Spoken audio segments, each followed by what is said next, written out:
Hello, this is Lucy Fisher for Times Radio. We're joined today by Imran Khan, the former Prime Minister of Pakistan and the country's leading opposition politician.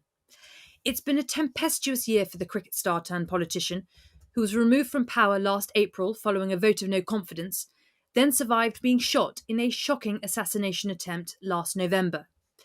He's now facing around 80 charges, including allegations of terrorism and corruption, which he says are a part of a plot by the government to prevent him returning to power in elections this autumn. In recent weeks, a warrant for his arrest has been issued and rescinded, and thousands of his supporters have turned out on the streets in Islamabad, Lahore, Karachi, and Peshawar, among other cities in Pakistan, leading to violent clashes with the police. Mr. Khan, thanks for joining Times Radio today. My pleasure. So earlier this week, you addressed your first rally since you were shot 4 times in the leg last autumn, but you spoke to the crowd from a bulletproof box. You believe your life is still in danger. Well, yes, Lucy, not do I believe so. The Interior Minister, he has gone public to say that my life is in danger. But he says it's from some foreign elements, but I know that it is from actually the government itself. There were 3 main people in the government who were responsible, I believe, were responsible for my assassination attempt. I predicted that about 6 weeks before the attempt took place. So they're still sitting in government. They've sabotaged the inquiry report because it was implicating them. And I think that they're more threatened than ever because they feel, since my party is now overwhelmingly favorite to win the elections, they feel that they feel more threatened, and they feel that if I come back to power, then I would hold them accountable. Well, there's a lot to unpack there. If I may, just to start with, go back to November the 3rd last year, when the assassination attempt took place. Can you tell our listeners, has anyone involved in that attack been brought to justice? And how has your recovery and the recovery of some of your supporters gone since then? Well, Lucy, there was threat to my life, and I went on public claiming that how they would try to assassinate me, that they would palm it off on a religious fanatic who would claim that I had committed blasphemy. And how did I know that? Because 3.5 years I was in power, and I had, obviously, the intelligence agencies were working with me. So I got information from within the agencies that this is what they were planning to do. I went public, and according to the script, that's exactly what they did. They palmed it off on a religious fanatic who shot who shot at me, and a lot of 12 of our people got injured. But fortunately, there was one bystander who saw him pull out the gun, and just in the nick of time, he put his hand on the gun. So rather than hitting us on the top body, the bullets hit us on the legs. But there were 2 other shooters, and this was confirmed by the Joint Investigating Committee, which came up with forensics and eyewitnesses and confirmed that there were 3 shooters. So after that, the powerful quarters, because there was the intelligence agency general who was involved in this, I nominated him. The Interior Minister, who recently again has made a statement that it's either us or, something like about, either it was us or them, or some stupid statement he's made. And then, of course, the Prime Minister. All of them have been involved in extrajudicial killing, and there's a record about them. So they were still sitting in power, and they sabotaged the findings of the Joint Investigative Committee. Now, since they are still in power, and since my party has won 30 by-elections out of 37 in the last few months, they know that we are favorites to win the elections, and therefore my life is, more at risk now because they're petrified that I would be back in power. Well, certainly some of the language used by the Interior Minister describing you as an enemy and incurable must scare you, I'm sure. Your allies have raised concerns about the disappearance this month of a member of your social media team. Explain what you believe or suspect has happened to him. Well, Lucy, what's happened is that since we were deposed from power, and that this was the person behind it was the army chief. As you know, the establishment is all powerful with the intelligence agencies. So he was the one who was behind the plot, but he co-opted the guys who are in power right now. These 12-party alliance. So since then, what they hoped was that my party would just sort of wither away because once a party is out of power, people turn their backs on it. But for the first time in our history, something unprecedented happened. Hundreds and thousands of people came out on the 10th of April. My government was removed on the 9th, 10th of April. Hundreds and thousands of people came out on the streets. Now, when that happened, everyone was taken by shock, including the establishment. So rather than the popularity going down, with time, my popularity and my party soared to heights which no party in Pakistan's history is as popular as my party PTI is right now. Therefore, that's when this plot was hatched to have me removed. And, us winning 30 out of 37 by-elections meant that my life was even more in danger as time went on because elections are due. The Supreme Court had asked for the provincial elections on the 30th of April. The general elections take place in October. Now they're all scared that in these two provincial elections on the 30th we would win. So they're challenging in the Supreme Court right now. They're scared of elections. And so the two are related, the threat to my life and elections and coming to power are all related. Well, certainly, just for listeners and viewers not aware, Pakistan is having a big set of elections this autumn. Of course, you may not be allowed to stand, Mr. Khan, if you are convicted on some of the charges which you are currently accused. This includes corruption, the suggestion that you sold state gifts while in office and hid your assets, and more recently, charges of terrorism. What's your response to these allegations? Well, Lucy, let me just put the record straight. There are 140 cases against me right now, which include blasphemy, which includes sedition, uh, which includes 40 cases of terrorism. 40 cases. Now remember, this country has known me for 50 years.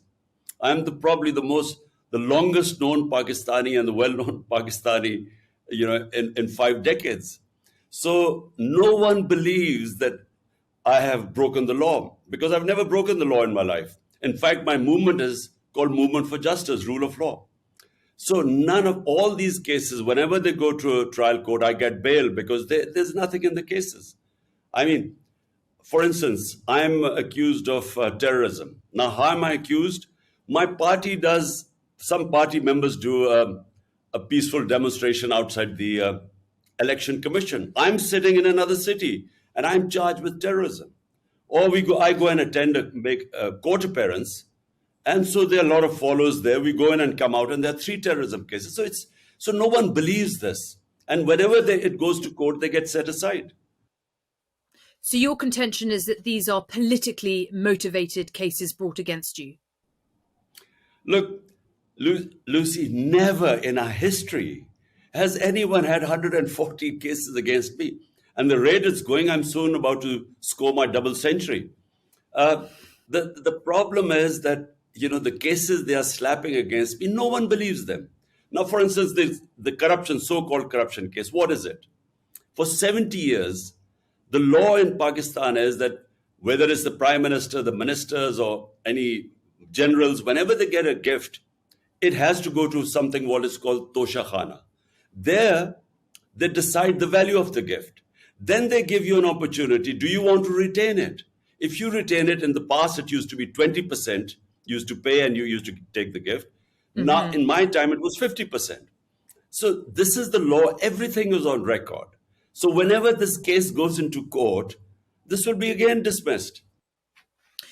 So, as you mentioned, there have been protests when you have been called to court. Your supporters have been out on the streets in cities across Pakistan. There have been violent clashes with the police. What's your message to your supporters now? Would you urge them to eschew violence? Lucy, look, let me correct the record again. My people have never indulged in violence, and I'll tell you why. A party that wants elections does not want violence because violence is one thing that would delay the elections. Now, we've been asking for elections. The government parties do not want elections. So they have been blaming security.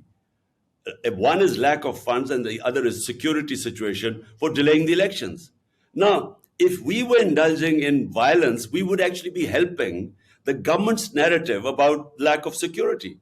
So my people have always been told that we do not want to have any clash or any violence. Now, you talked about my social media active, my the guy who was my advisor, Azhar Mashwani, then our social media head in the southern province of Sindh. They have both been abducted. We do not know their whereabouts. They have disappeared for 7 days. But this is not the only situation. In the last 7 months, my chief of staff was abducted.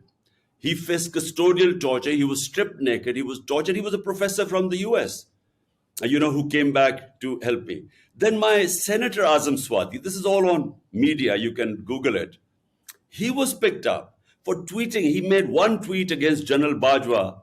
And on that tweet, they picked him up. They beat him in front of his grandchildren first. Then they took him to another place where they again stripped him naked. They tortured him. And this is all documented. So why are the supporters worried when the police comes with an illegal? There was no arrest warrant. This was an abduction. They all came to pick me up. The supporters were worried that I would again disappear, abducted, and tortured. So this is and then they know that these are the same people who tried to kill me. Hence, you see the worry amongst my supporters.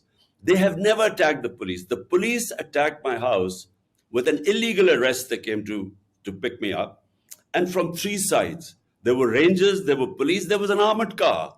For 24 hours, my house was under attack. And what you saw, what you call violence, when the police attacked them with tear gas shelling and pellet guns and God knows what, this water cannon with chemicals, there was resistance. And why was there resistance? By the way, there were 3 times I told my supporters, look, I'm going to go and give myself up.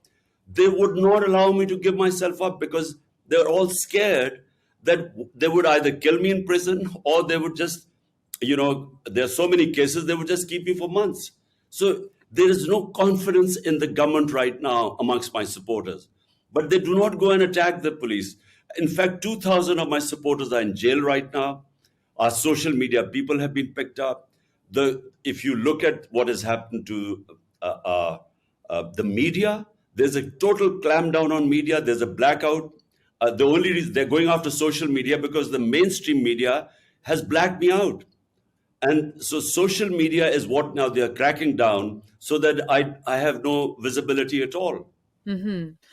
And Mr. Khan, what happens next? As you say, I'm speaking to you as you are in your residence in Lahore. Your supporters have been mounting this defence of you when the police have arrived in recent days to try and pick you up or speak with you. What happens next? Are you going to have to rely on your supporters indefinitely until the elections to defend you in this way? Well, look, the reason why while this whole thing happened was when the police came to pick me up, they asked them, why have you come to pick me up? And they came up with this warrant that they wanted to produce me in court.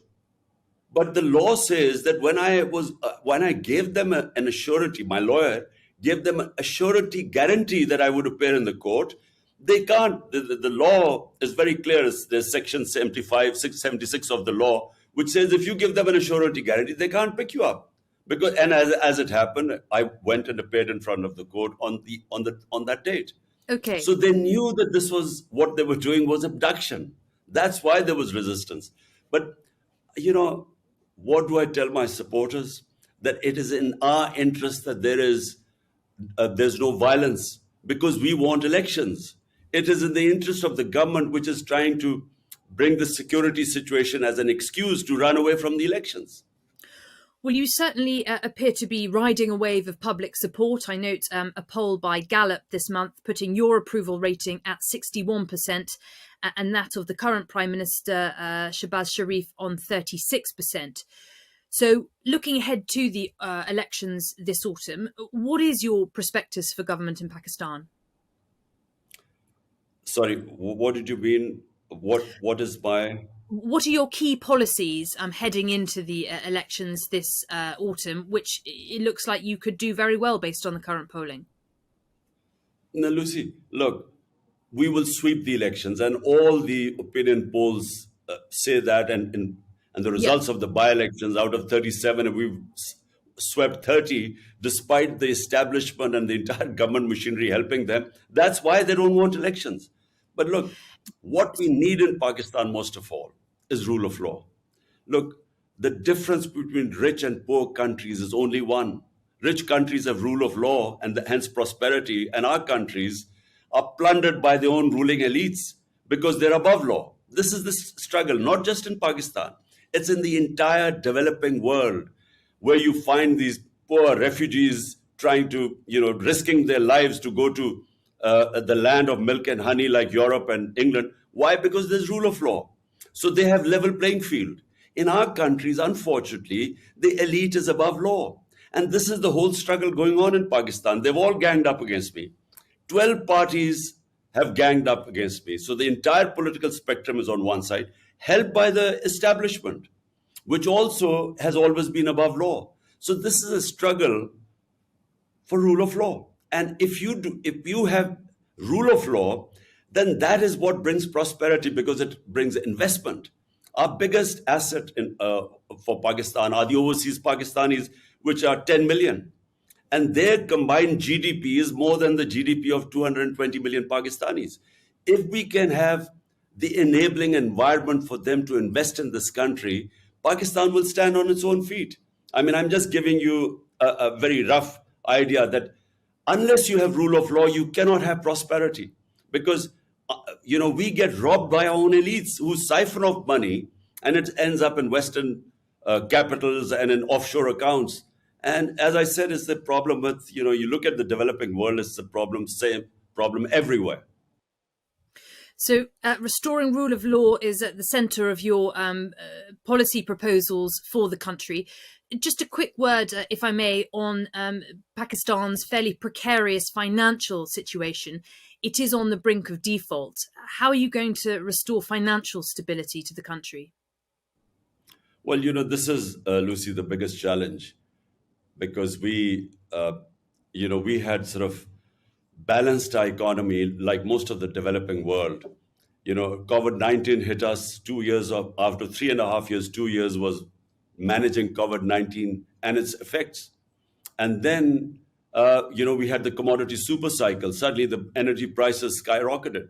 So, not just Pakistan, but most of the developing worlds suffered from balance of payments issues because when the oil price during our time was between 110 to $115 per barrel, it's come down to $65 to $70.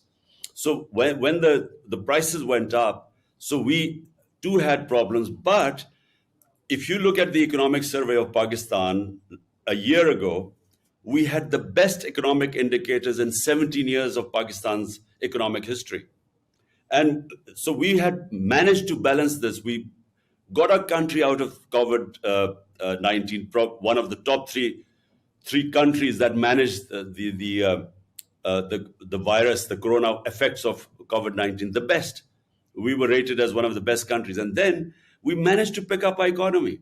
Now, when they pulled the plug, we had overshot all our targets that we had set, whether it was revenue collection, it was exports, it was remittances, it was agriculture and industrial output. So we were doing our best. But what happened was that after that, the new government came in, did not have a plan, markets lost confidence, political instability, because no one knew how, because the government maximum would have lasted for 1.5 years. The elections were this autumn anyway. So that in that political instability and then incompetence to handle the economic situation and give a roadmap, that's when the economy went into a tailspin. So we lost 35% of the value of our currency in 10 months. Yeah, well, a lot to sort out on that front, on the financial situation. Mr. Khan, just a final word then about cricket and where cricket perhaps meets politics to bring your former life and your current life together, if I may. Tomorrow, the biggest franchise tournament in world cricket returns when the 16th edition of the Indian Premier League gets underway. India has banned Pakistani players from taking part since the Mumbai terror attacks in 2008, and there's no sign of that ban being lifted. The Board of Control for Cricket in India has long been accused of using this ban as a political weapon.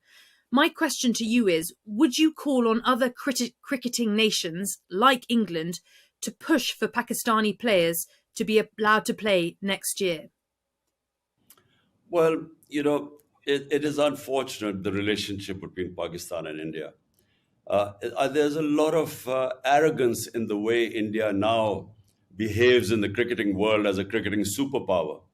And because of their ability to generate a lot of funds, a lot more than any other country, I think they almost dictate now, as a sort of the arrogance of a superpower, or who they should play and who they shouldn't. And um, I find it strange that the Indian Cricket Board would take it out on the Pakistan cricket players. It's just reeks of arrogance. But Pakistan has now very good quality Super League too, and foreign players come to Pakistan, and I think that why, if India doesn't allow Pakistan players, so be it. Pakistan should, we have excellent a clutch of young cricketers coming up, and so we shouldn't worry about it. And of course, back in the day, you used to play for Sussex and I believe for Worcestershire. Have you, by chance, caught the current racism scandal that has beset English cricket? Look, I haven't had much time to watch cricket. To follow that. My life has sort of, you know, hasn't given me the spare time in the last 4 years. But I read about the Yorkshire racism scandal.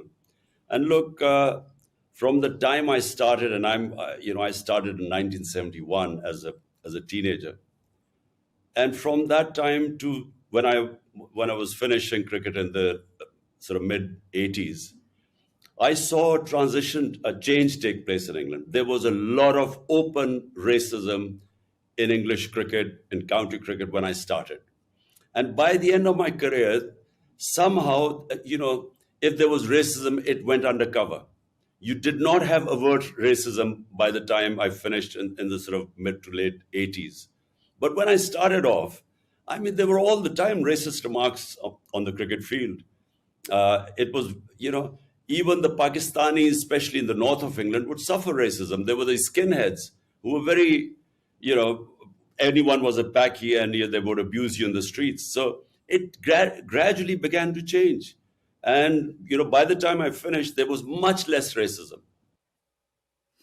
Well, I'm glad to hear it diminished during your time playing cricket. Clearly, it seems from the latest scandal there is still some way to go, but thank you for commenting on that. That's all we've got time for today. Imran Khan, former Prime Minister of Pakistan and cricketing star, thank you so much for joining Times Radio. My pleasure, Lucy. Thank you.